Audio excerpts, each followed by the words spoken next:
Alright guys, welcome back to this channel, and this is the in-depth review of this 8-axle mobile crane. This is a pre-lab item and we got this from VNC Vape and Collect. So previously, we showcased the actual unboxing and you saw the actual condition of this particular toy. In this video, I'm going to show you what are the fixing and the modification that we did.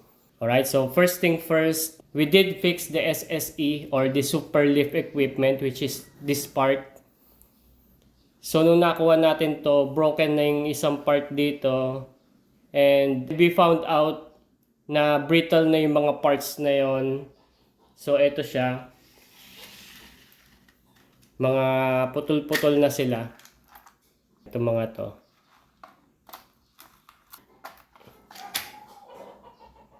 Yan, dito yan eh. We replaced these hydraulic rams from an excavator. So pinalitan natin siya para magmukha siyang decent, saka mai-connect pa rin dito sa crane. Tapos nag-rev tayo nung kanyang SSE saka yung hook block. So disclaimer lang, the reeving method neto is not the same as the original dun sa manual. So ginawa natin yun para lang decent yung hoist tension niya pagka ginamit mo na tong SSE, saka proportion yung hoist niya. Alright, so aside from dito, maraming paint chips siya dito. Pinatch up natin yung mga paint chips. Ang nagsuffer lang is yung smoothness nung paint. Kasi patch nga lang ginawa natin. Hindi natin siya pwedeng i-repaint ng buo. We can't afford to lose decal ng DMAG. Although pwede naman palitan to ng sticker, pero hindi tayo prepared para doon. Nag-add tayo ng chains dito para dito sa hook block. Yung rest position niya para lang decent siya. So we also repaired the link steering. So as you can see, partial steering na lang tong fourth row niya, then fix na to. And this one, hindi na siya kasama din sa link steering. Yung connection rod niya is putol na, pudpud na, hindi na natin siya pwedeng mai-connect. Pero pwede pa siya mag-post ng steering position. Tapos itong huli niya is steering pa rin. So ito pala yung full form when in transport mode.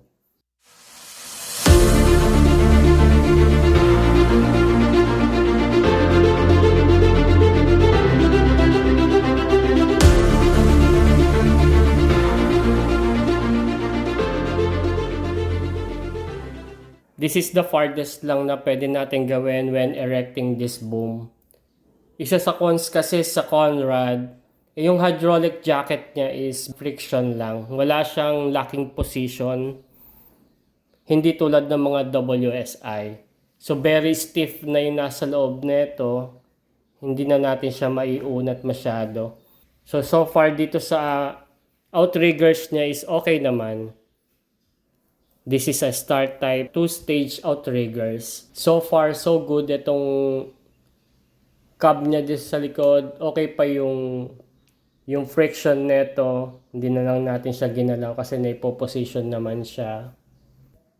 Yung hook niya, pinalitan natin ng hook ng WSI kasi itong mga kasama niya medyo stiff na yung sheave niya sa loob. Tapos this one, yung pinaka main hook niya, wala siyang sheaves talaga dito, nakaukit lang dito. So medyo mahirap i-position. So as much as I wanted it big, siguro mas decent na yun na lang ang ilagay natin. Okay, so ito yung SSE niya o yung super lift equipment. Naglagay ako ng tension dito para itong wire niya is maganda yung tension. You need to lose it para pag inangat mo siya. So ganyan siya supposedly.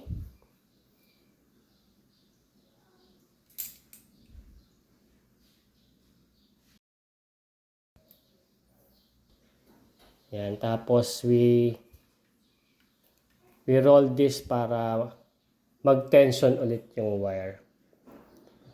Kailangan lang nating magkaroon ng extra careful na di-dislocate yung hoist niya sa sheave.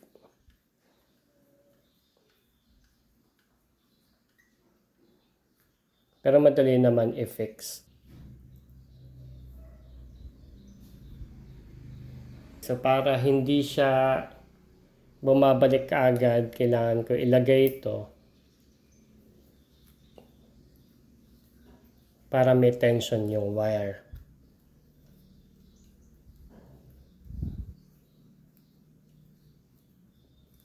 Just like that. Nirepaint natin tong SSE niya, tong equipment. Pinalitan natin tong hydraulic ram jacket na to. The problem lang, masyadong short to para sa ganitong position. Pero it's okay. Pwede pa naman siyang i-display ng ganyan. So ito supposedly nakaunat tong mga rods na to. Pero we can't do that kasi matatanggal tong ram jacket. Nung nakuha natin siya, putol na to, this part. So ginawa na lang natin ng fixing. Again, sa reeving method, modified na natin to. Personal choice. Mas maganda kasi yung proportion yung tension. Doon kasi sa original, pagka galing doon, pupunta sa ilalim, pupunta dito, then sa ibabaw, tas dito siya itatali. Kaya hindi siya proportion tignan. So yan ang ginawa nating method. Tapos this part, hindi ko lang alam kung valid sa real crane yung ganitong hoist configuration. Ginawa na lang natin siya para clean lang siya tignan. Since na meron namang sheave dito, para at the same time hindi rin natatanggal tong hoist niya. Naputol natin tong part na to, pero ginawa na rin natin ng fixing para naka-connect pa rin siya. Ang hindi lang natin na-fix dito, itong hydraulic ram jacket support, kasi naputol na tong part na to. So hindi pa natin siya nagagawa ng paraan. Ang isang iniisip ko, papalitan ko to, itong ram jacket. Kaya lang wala pa tayong fit para dyan. Isa sa missing kasi sa kanya is itong outrigger pads. So we did some parts. Yan, ito. Dito siya nilalagay.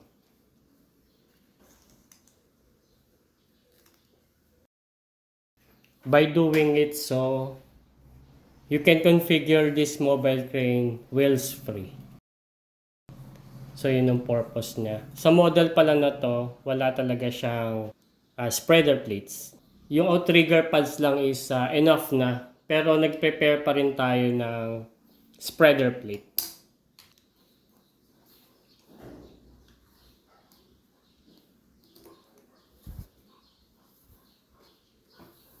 As for the counterweight tray, so nagpatch din tayo ng paint para lang clean yung itsura niya. Tapos nag-add tayo dito ng reeving method.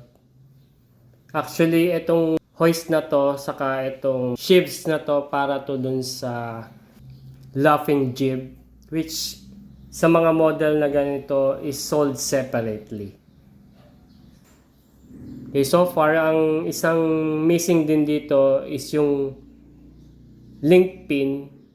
Kaya nag-modify na rin tayo. Naghanap tayo ng parts na pwedeng kakasya. So dito siya dapat kinakabit.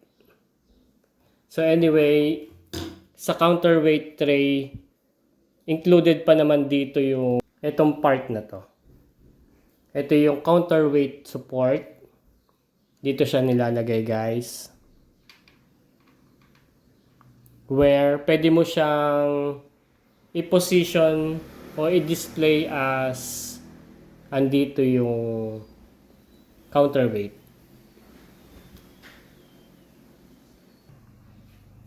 Okay, so ganyan yung position niya. Tapos yung mga counterweights, yan, marami rin gas-gas to. Nag-patch lang din tayo ng color. So, ganun din ang nasacrifice is yung smoothness ng paint. So, pwede mong i-position to dito as a display configuration na loading its own counterweights.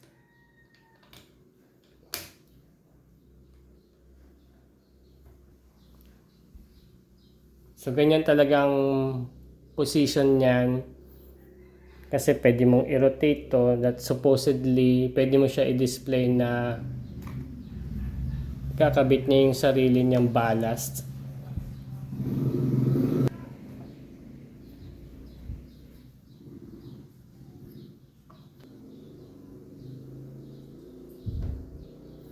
Yan, ganyan yung configuration display niya. Tapos, yung crane mismo, pwede mong lagyan ng hook support para ma-lift niya tong piece by piece. Ikabit na natin tong counterweight tray.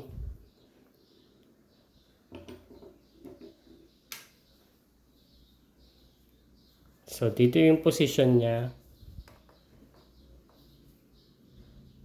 Ipipin mo lang siya dito.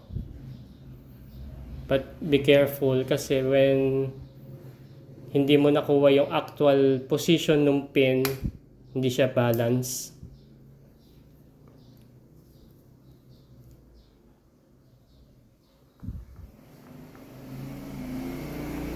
Ayan, ganyan siya. Okay, so dito din naman yung position ng mga to.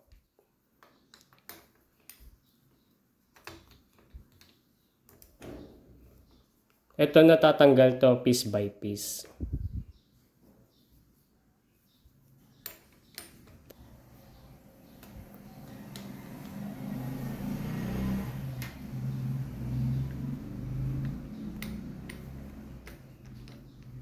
Alright, so yan yung full balance niya.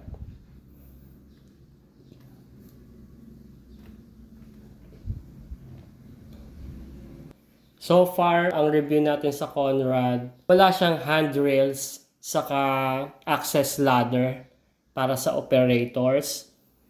Though meron namang access ladder sa side na to, but dito mismo wala. So maghahanap na lang tayo ng parts na pwedeng gawing access ladder para pag display natin siya, decent naman siya. Okay, so yan yung position niya when it's in erecting position.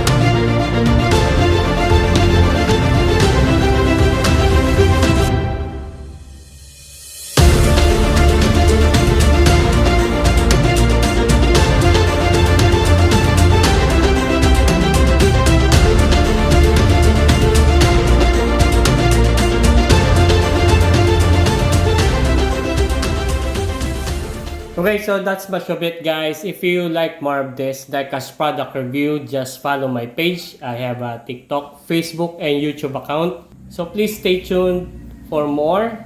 And I'll see you for upcoming video. And goodbye. In the dark where shadows lie, feel the